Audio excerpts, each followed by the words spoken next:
Just because when you grow up in that environment, like, you know that racism is real. And Staley and I've talked about that. Like, we've talked about how I've probably heard more racist things being said than he has, because Absolutely. people just assume that I agree with them and that we share the same beliefs and have this, same viewpoints on things. And, so there's been... Has there ever been that where that happens and he walks up and they're like, oh. He was very aware of the fact that we're in an interracial relationship. Yeah. And he made a very conscious effort to make sure people got to know me and then introduce him. Yep. Which is sad that you have to. It is sad. It is true. It is true. It's real. Yeah, it is very real. So just a breakdown of how we're going to go into this. The first 7 minutes or so is intro and backstory. Okay. The next 7 minutes or so is service, your why, and purpose. Okay. And then the last 7 will be wellness and personal development. Okay. That'll flow. We're not stuck anywhere, but that's kind of giving you.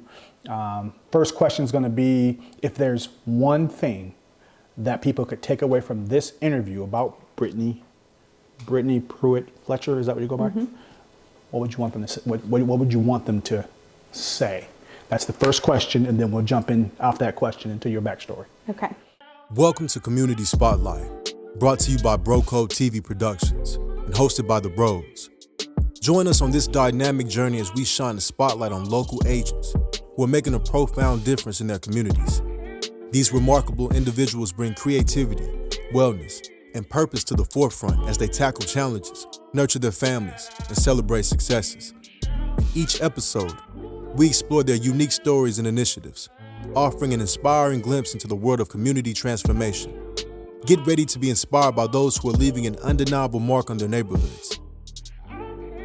Meet Brittany Pruitt-Fletcher, the powerhouse CEO of United Way, a true community leader and a mentor at heart. Join us for a captivating episode as we explore her philanthropic journey, love for animals, and her unique beat as a rap enthusiast. Get ready for an inspiring blend of passion, leadership, and heart. Make sure to subscribe, like, comment, and share all of the Bro Code Show online platforms. We all we got. So we're sitting down with Brittany Pruitt-Fletcher. How are you? I'm great. How are you? Awesome. First of all, thank you for allowing us to be in your home. Yeah. And I'm curious. I'm curious. Why would you allow people who you haven't even met to be able to come into your home space? I think it's about really being able to connect with you and with you all and have that level of comfortableness. This is where I'm comfortable. This is my home. And so y'all come on in, make yourselves at home. And I just think it makes for a way to connect with people in a very authentic way. I love it. That is, for us, connection is so important and space is so important. But we have a guest. I guess it's a guest to us, not to you. And this is a first. We're always celebrating first. And behind you, tell us who we have behind you. So this is Jackson. Jackson is a Bernie doodle, a Bernese mountain dog and a poodle. He's 2 years old. And if I'm at home, then Jackson is my shadow. So he's glued to his mama. Yeah, I love it. So, and it looks like, I don't know who he roots for, but it looks like you have some around his neck. Yes. Oh, he's an App State fan. Yes. He cheers for the Mountaineers. That's great. That's great. He's named after Lamar Jackson, though. Really? Yeah. My husband is a Ravens fan. Oh. So he wouldn't let me name him Yosef, which is Appalachian State mascot's name. So we went with Jackson. I love it. I love it. So if there was one thing that people, our listeners or viewers, could take away about you after this interview, what would it be? I think one thing that viewers could take away about me is that I love the work that I do. I'm passionate about the work that I do. And that's because I truly believe that the work that we do at United Way of North Carolina is making a difference across the state in so many lives, in so many ways. So that's what I hope they would Yeah. take away. Yeah. Before that, let's dive into your backstory. Okay. Take us back to Trap Hills, North Carolina, where that is and what maybe 7 to 10-year-old Brittany was doing. Okay. So Trap Hill, North Carolina is in the foothills of North Carolina. It's in Wilkes County. It's a very small community, very tight-knit community. My husband laughs because as we're driving up to my dad's house or to my grandparents' house, you sort of know when you get there.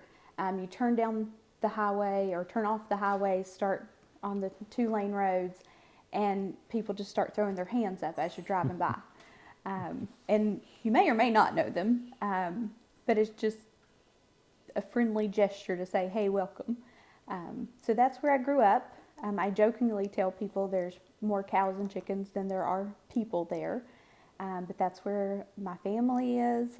We grew up on Moxley Road. That's where my dad lives. My cousins and aunts and uncles and grandma and grandpa are all right there. Yeah.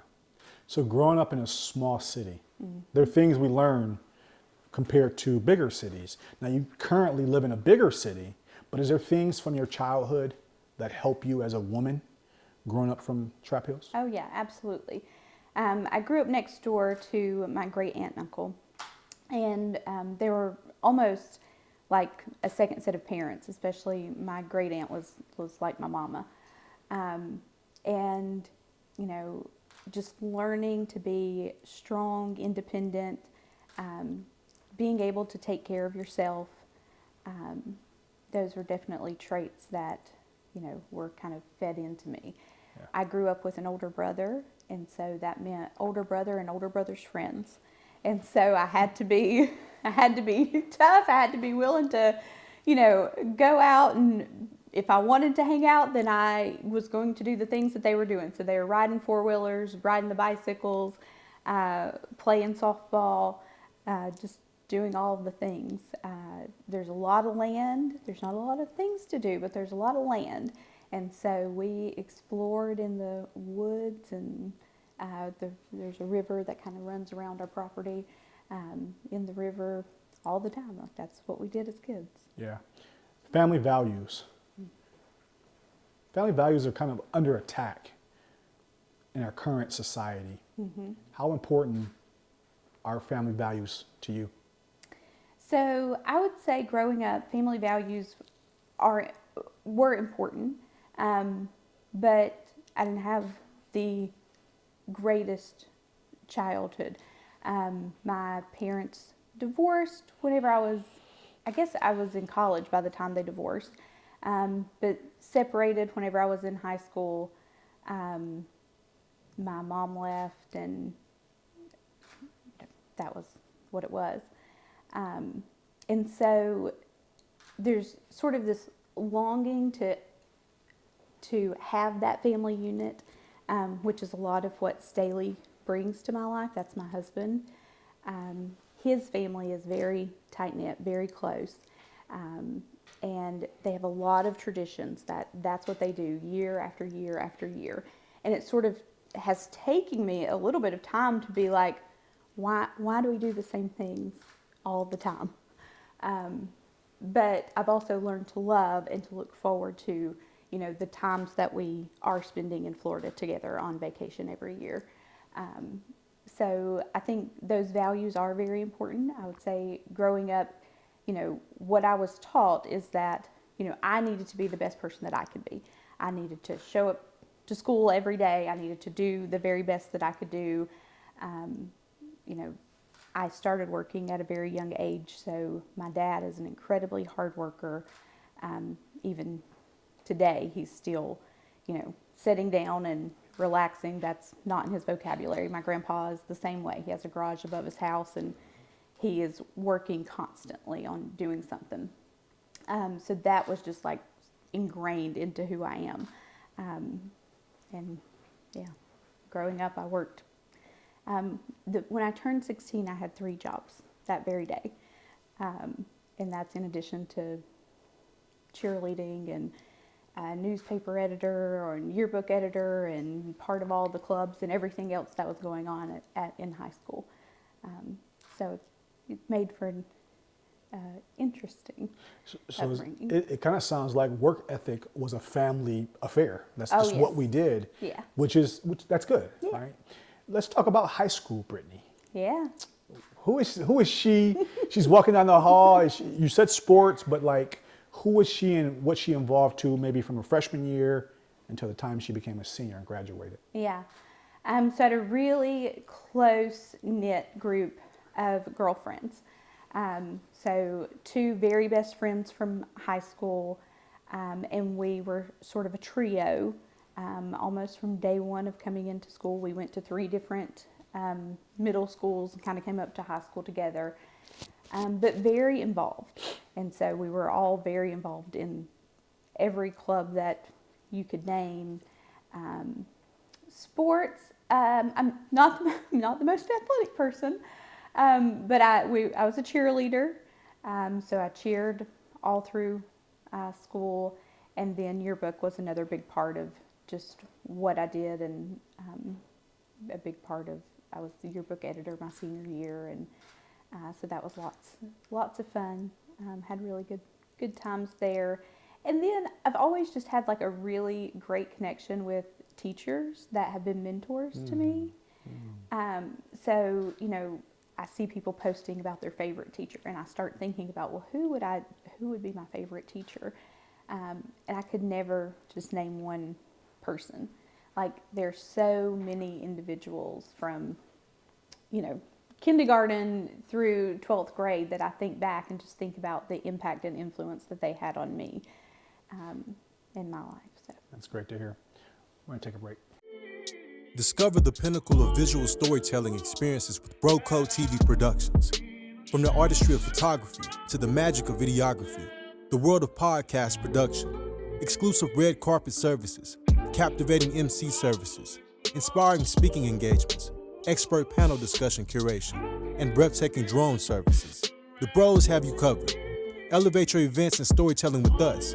Contact BroCo TV Productions now at 919-714-9905 and be a part of our incredible journey at www.brocotvproductions.com. We're here to make any room better. So, Brittany, you're a high school senior. Mm-hmm. College becomes a conversation. Yep. Now, we know you end up at App State. Mountaineers. Yep. Beat my Michigan, but we'll talk about that another time. Was there other schools that you considered other than App State? There were a couple of other schools. I thought about Campbell here, right down the road, and Lenore Ryan.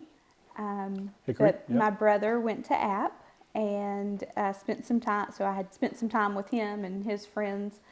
It was close to home, but still far enough away. And at the time, I thought I was going to be an elementary school teacher. So it just sort of aligned with what I thought that I was going to do with my life. But why do you feel like this is the place that really spoke to you, either from an educational space, but also the experiences of being at App State? Yeah. So it is a beautiful place, and I was really able to get to know the community a little bit deeper. And so I went to App State to be an elementary school teacher. I spent about 20 hours in a classroom one semester and very quickly decided that that was not the life for me. It gave me all the respect in the world for teachers and the profession, but it wasn't what I needed to do with my life. So I just started thinking about, like, what am I going to do? And I thought, okay, well, what about a social work program? So talked to my advisor and started taking social work classes. And I remember telling my dad and some family members that I was going to be a social worker. And there was sort of this perception of I would work for Child Protective Services or Department of Social Services. And I said, no, that's not what I'm going to do. And they're like, well, then what are you going to do? Because that was sort of the perception that if you're a social worker, that's where you end up. But through that experience, I worked at a group home with developmentally disabled clients. They were adults, so the youngest was 33 and the oldest was 73. And I sort of lived there with them. Like, they worked during the day, and then I went and picked them up and drove them to the group home. and we cooked dinner together. I made sure they did their chores. And I mean, they were an extension of my family, really. On the weekends, I was the activity coordinator, so we went out and did all kinds of things. Went to church on Sundays together, and just really, had fun with them. And again, taught me so much about myself and the population in general, and how I loved them like they were truly my family. So Brittany, everything that you've done from the point of that position to currently has been centered around serving people. Yeah. Can you pinpoint where the heart for serving people came from you? I don't know. I mean, even if I take it back to middle school, I remember peer helper camp, and just being a person that wanted to be a friend to folks that, to anyone, and to be able to help folks that, maybe needed something. I mentioned earlier, we grew up in a low to medium income household. We always had family around that was like willing to do whatever we needed. But it was always really clear to me that I was blessed with the resources that I did have. And there were so many people out there that, didn't have what we had, and we didn't have that much. And so I think just that reality of, there's always someone out there that could use a helping hand. Yeah. Does that lean into your why? Because you mentioned a word that's really near and dear to your heart, which is collaboration. Mm-hmm. And if we go back to your upbringing, I heard village. Yeah. So I heard that Brittany had a village, even though we didn't all have everything, together we did. Yeah. Oh, yeah. And so is that where collaboration lands for you? Yeah, I think so. And I think just that human connection and the power of that human connection, I think,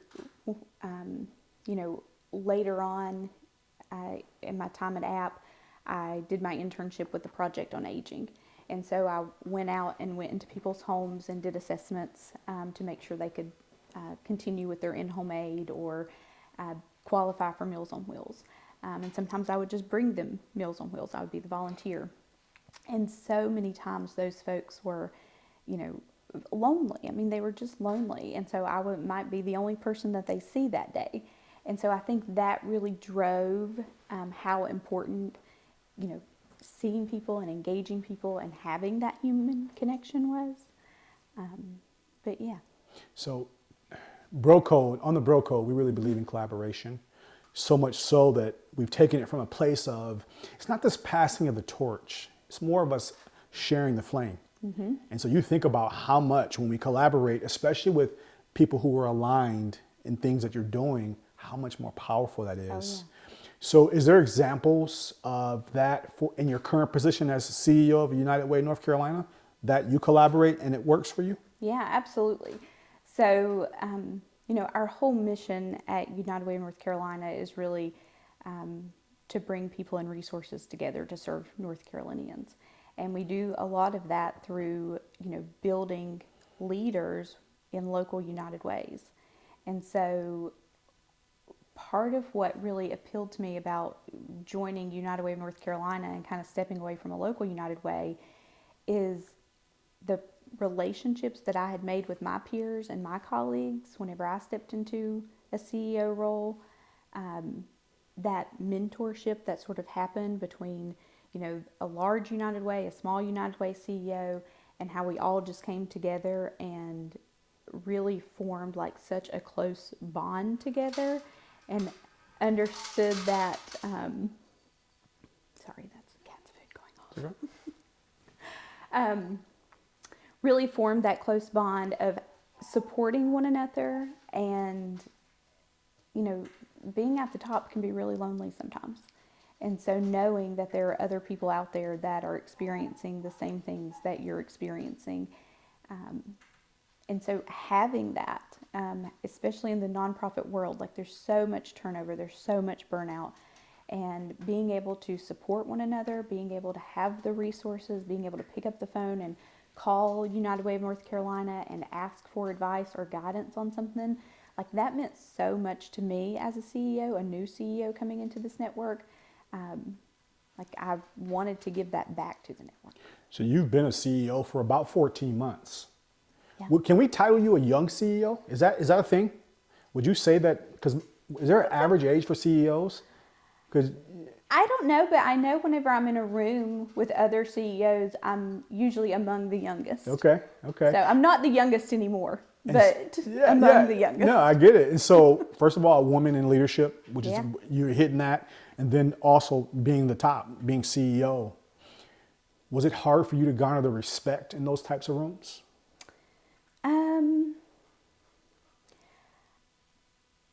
I think that oftentimes respect is earned.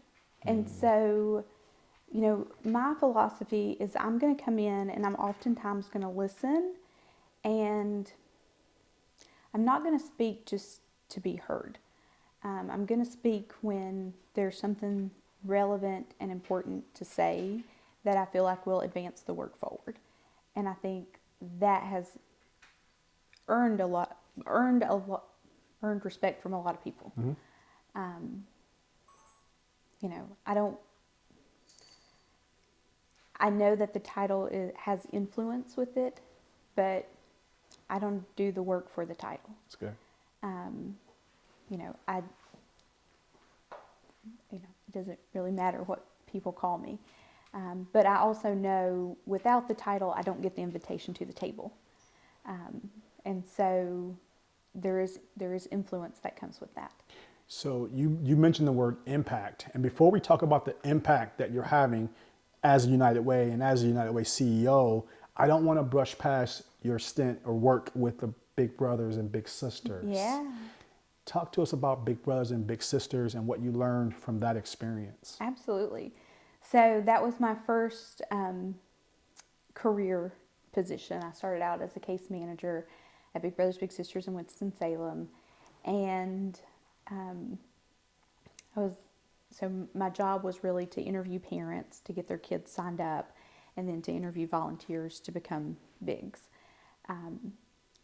The kids, there's always a waiting list. So I had my personal waiting list, and they became my kids and my families, my moms or uncles or grandfathers or grandmothers, and loved being able to see when a child was matched with a mentor and the impact that made, and how influential that was, not only for that child, it was life-changing for that child.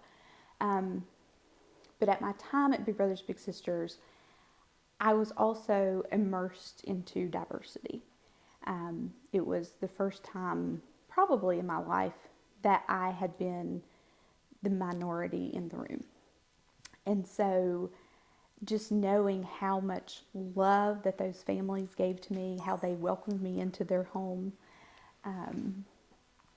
you know, and then, you know, I was Miss Brittany, you know, like Miss Brittany's coming. They trusted me to take their kids out and do activities with them.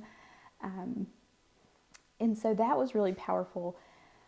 But it was also probably the most powerful thing is whenever I got to match a child with a mentor, and that mentor was from a completely different world. So things at one time, the Dreamer Act was something that was a very hot topic.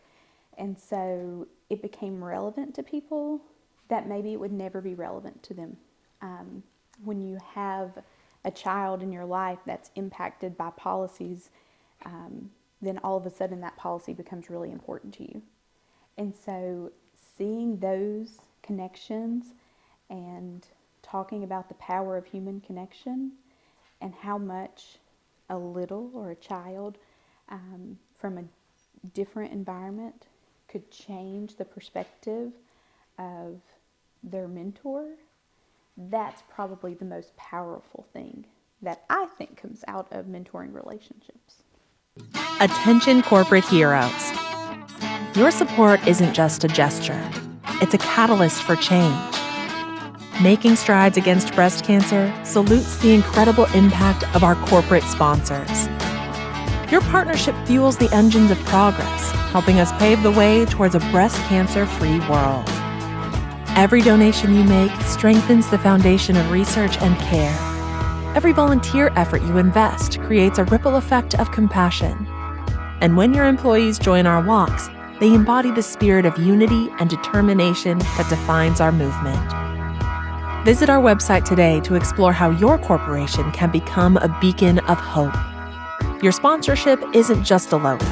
It's a commitment to shaping a healthier, brighter future. Join Making Strides Against Breast Cancer, and let's stride hand in hand towards a world where corporate compassion sparks real change.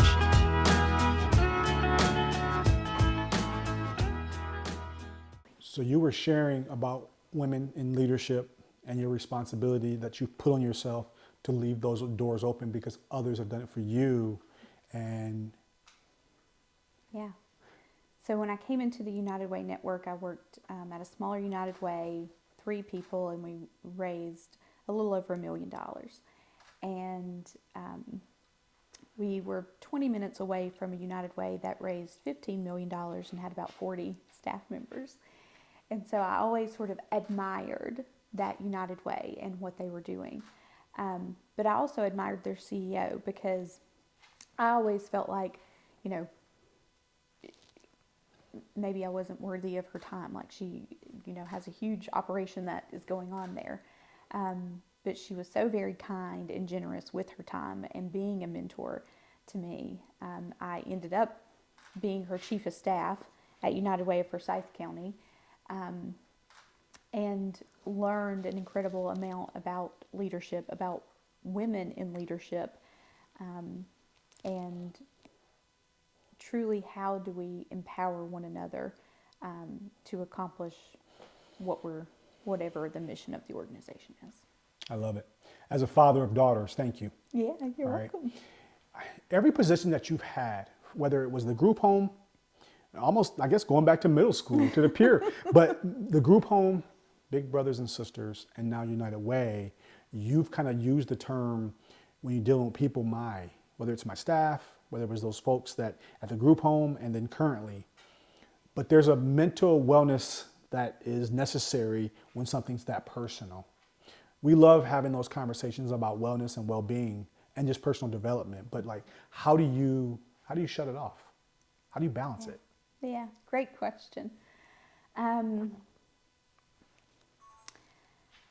My husband would probably tell you that I don't shut it off, but I do balance it, and I've gotten better at balancing it.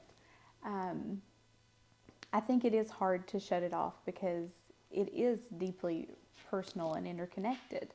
I took one of the personality surveys one time, and it essentially said that about my personality, is that there's no work-life, and they called it balance, like there's no work-life balance, like it's interconnected. But I think that speaks to who I am as a person is, you know, I don't get to be Brittany's CEO just at work. Like that's all the time. And that's because it's just who I am. It's not what I do. It's who I am. So I think when people say like, you know, you want to find a career that is what you love to do, like that has truly been, you know, I've been blessed in many ways to have had that from the moment that I walked in the door at Big Brothers Big Sisters to every day that I go to work now. It's more than just a job. Yeah, I don't think balance is possible. We can practice it. Yeah. But when lives are, let's say, at stake a little bit, it's kind of hard to have balance and turn Yeah. things off when there's somebody that's in need. Yep. But are there some practices that you do on your, like in your time off, Yeah. to center yourself or you know, recharge or rejuvenate yourself in a way? Or? Absolutely. So I sort of had to coach myself a little bit. I travel a lot with this job, and the first few months I was like, I'm on the road all the time and I can't get stuff done because I'm just traveling.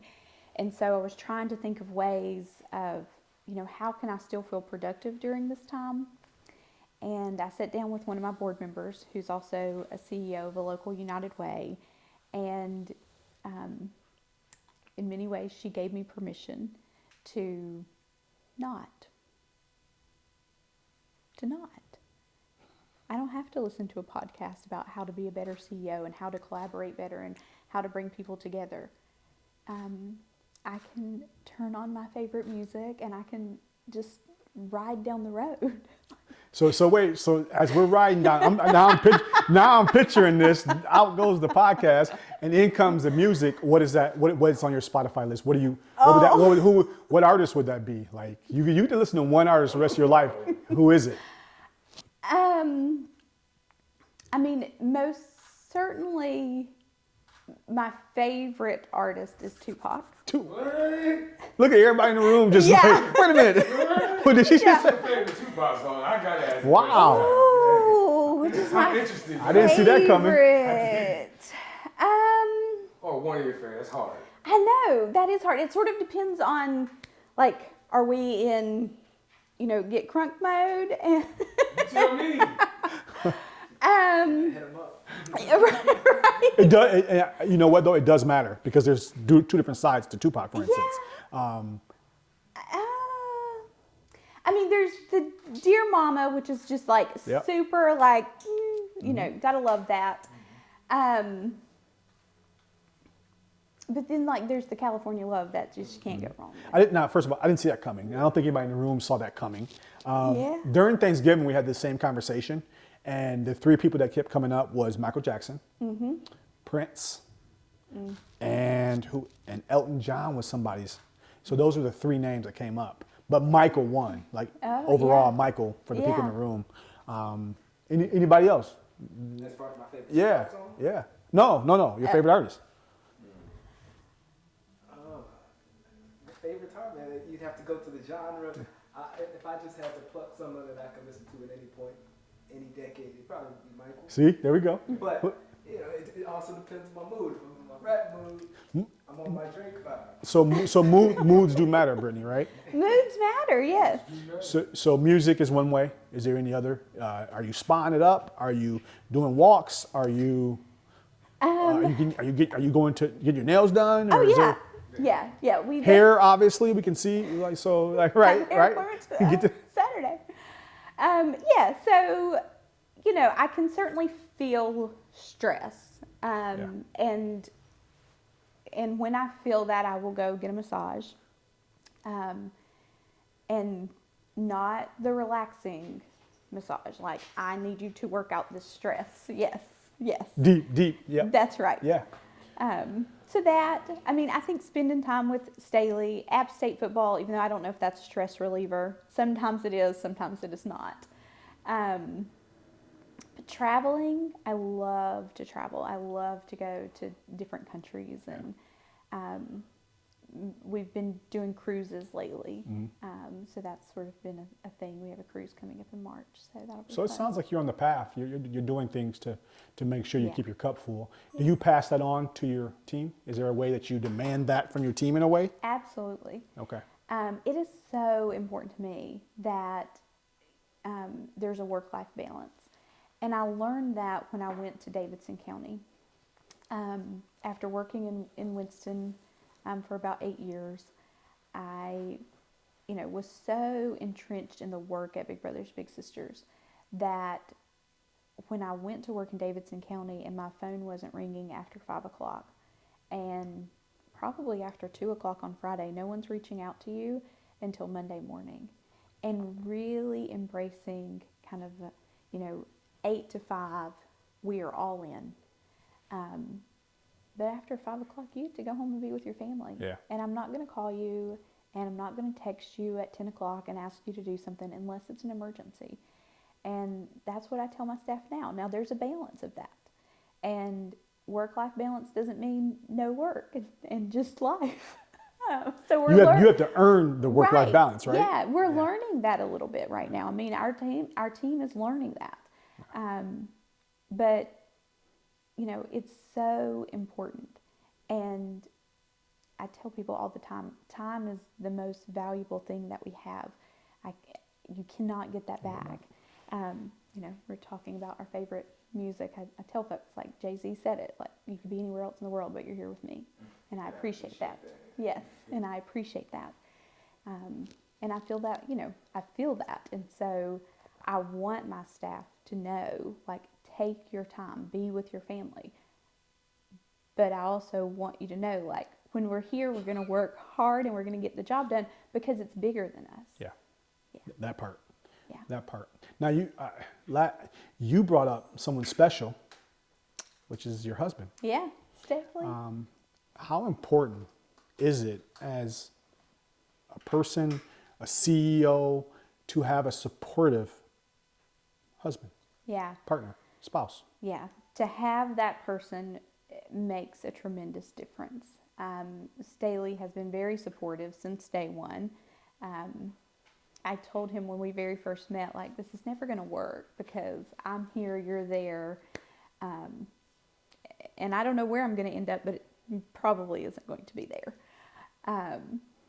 And never say never, because I did end up there for about 6 months.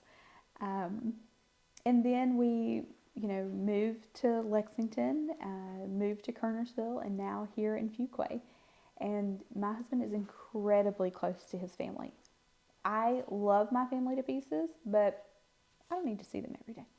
Staley would see his family and my family now every single day, if that was possible. So I know that he has sacrificed a lot to make sure that I'm able to grow and excel in my career. That's a beautiful thing. Yeah. And you found a man who cares about family too, so Yeah. you're definitely winning. Discover the pinnacle of visual storytelling experiences with BroCo TV Productions.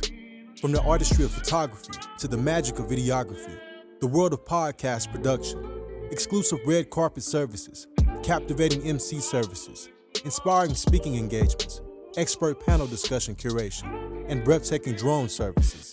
The Bros have you covered. Elevate your events and storytelling with us.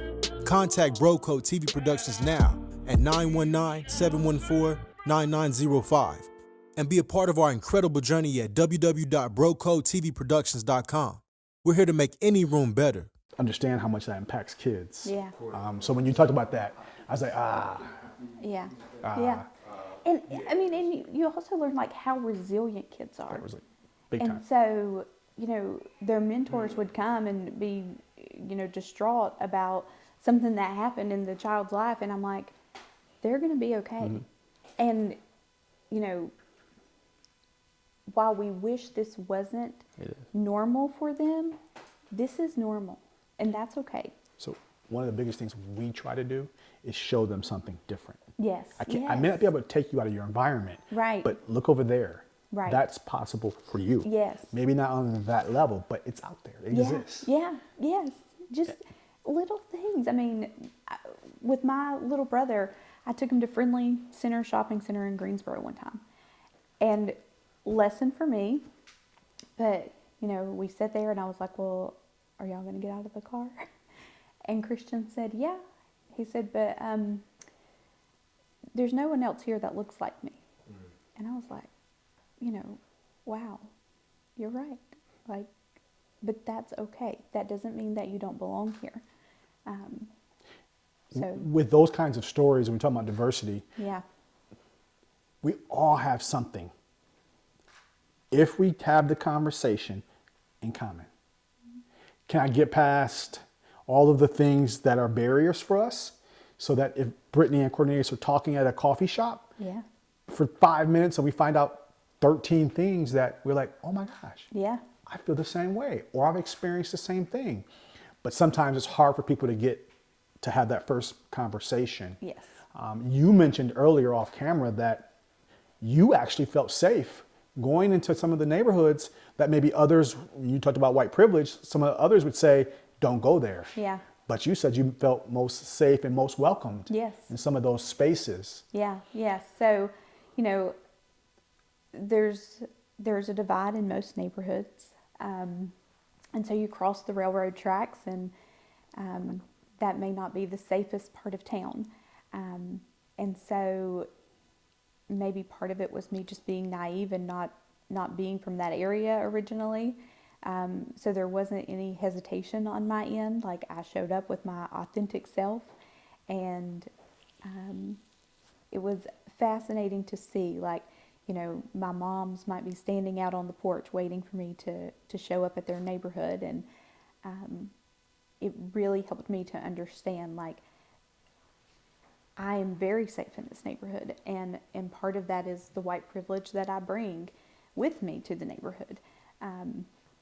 But the other part of it is there is this deep connection of, like, they knew why I was there, and they knew I was there to pour love and compassion into their family. I mean, I would say child, but really it was a family affair.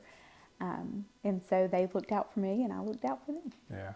I'm feeling, after hearing that, I'm feeling a word of just trust. Yeah, absolutely. And that's something that's earned too. Yes. And so when we talk about relevance of the work that you're doing with United Way, and I think all the positions, but currently the United Way, there's some misconceptions around what you do. Yeah, absolutely.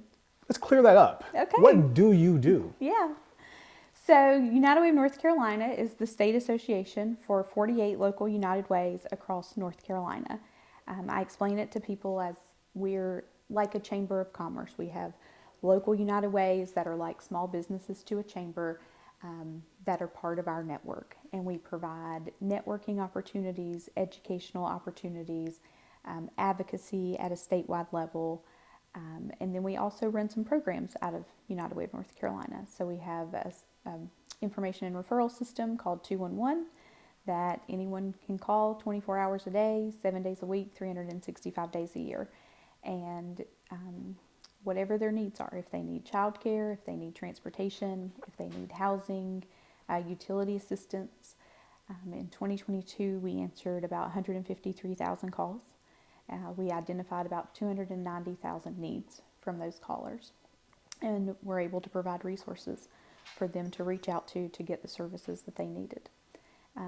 We're also part of a collaboration called EMCEE Care 360, and so that's really more of a warm handoff. So it sort of takes the concept of 211 and integrates in community partners. So we're not just giving you a phone number, we're, with consent, referring you to a community-based organization that then reaches out to you, and we can sort of track and see the progress that you've made once these services have been wrapped around. I like that. So if I'm needing services and there's a warm handoff, I'm not lost in the sauce. Right.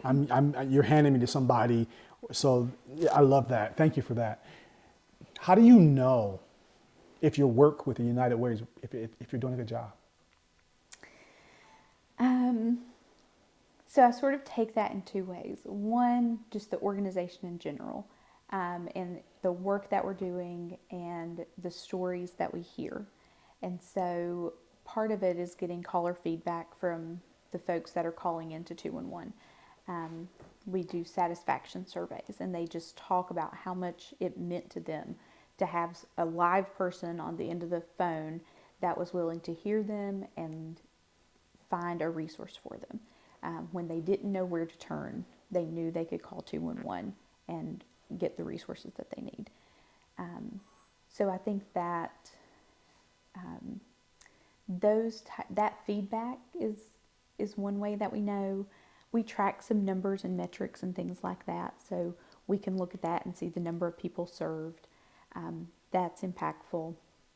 But then I think the other way that I was sort of thinking about that as you were saying it, in my role, what really truly defines success are the feedback that I've gotten from local United Ways. Are they satisfied with the services that they are receiving from United Way of North Carolina? Are we providing the educational opportunities? Are we giving them the networking opportunities that they need to grow professionally? But then in my role as CEO, it is really important to me that the staff feel valued and appreciated, that they feel like they are a part of something bigger than themselves, that it's more than just a job to them. And I truly see that from the folks we have on our team. My colleagues on our leadership team are amazing. I've had the opportunity to really kind of restructure over the last year through some transition and some folks retiring or going to work at United Way Worldwide. And while that was incredibly scary for that to happen in my first 6 months of being a new leader in a new role, it was also empowering to be able to say, okay, what does this mean for our organization? And how can we truly use this to strengthen what we're doing at the state association? And I think we've been able to do that. We have a great team in place. Imagine a world without the burden of breast cancer. A world where hope shines brighter than fear, where every step taken brings us closer to a cure. Join us in Making Strides Against Breast Cancer, a movement that unites communities, ignites change, and saves lives. Your support matters. Register your team today. By donating, you're funding groundbreaking research, life-saving treatments, and critical patient support. Volunteer your time to create moments of care and compassion that inspire strength and resilience. And don't forget to lace up your sneakers and walk with us. Your steps symbolize progress, unity, and a shared determination to eradicate breast cancer. Whether you're a survivor, a caregiver, or an ally, your involvement makes a difference. Together, we're making strides towards a world free from breast cancer. Visit our website to donate, volunteer, and join Making Strides Against Breast Cancer of the Triangle. Let's come together step by step until breast cancer is a thing of the past. Join Making Strides Against Breast Cancer and be a part of the movement for a brighter, healthier future.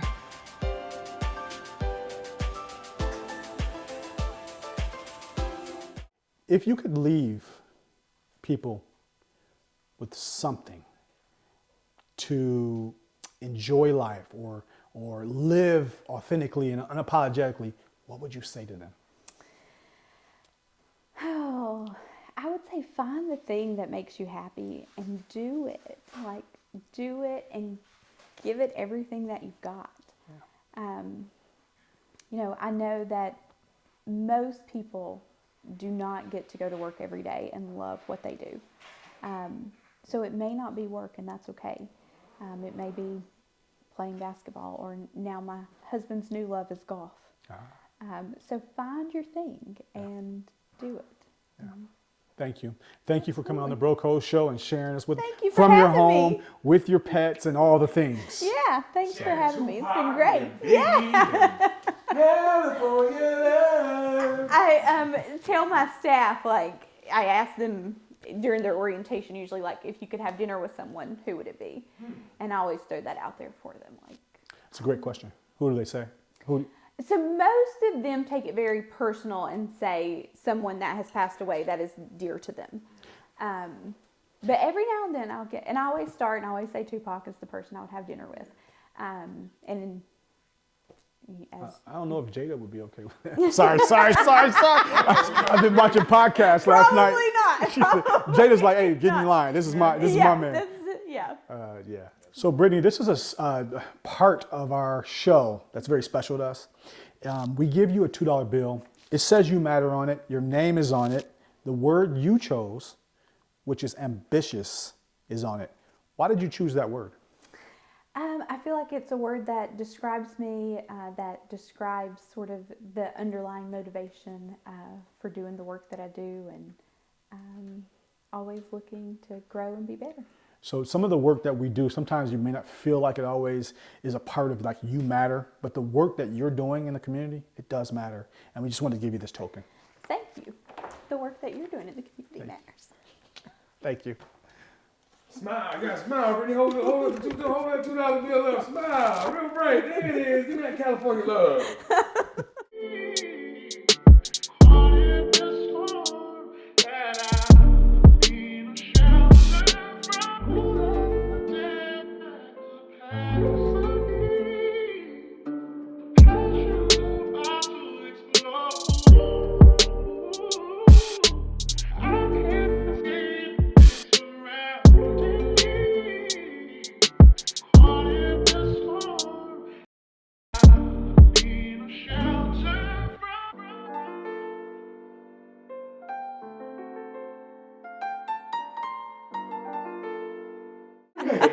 How you doing today, Brittany? I'm good. How are you? I am fantastic. You just got off of the best TV show in the world, the Community Spotlight, produced by Broco TV Productions. Tell the people about your experience.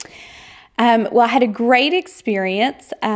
These guys came in, got everything set up quickly and efficiently, made themselves at home, and made me feel very comfortable just to share about me and my life and my story.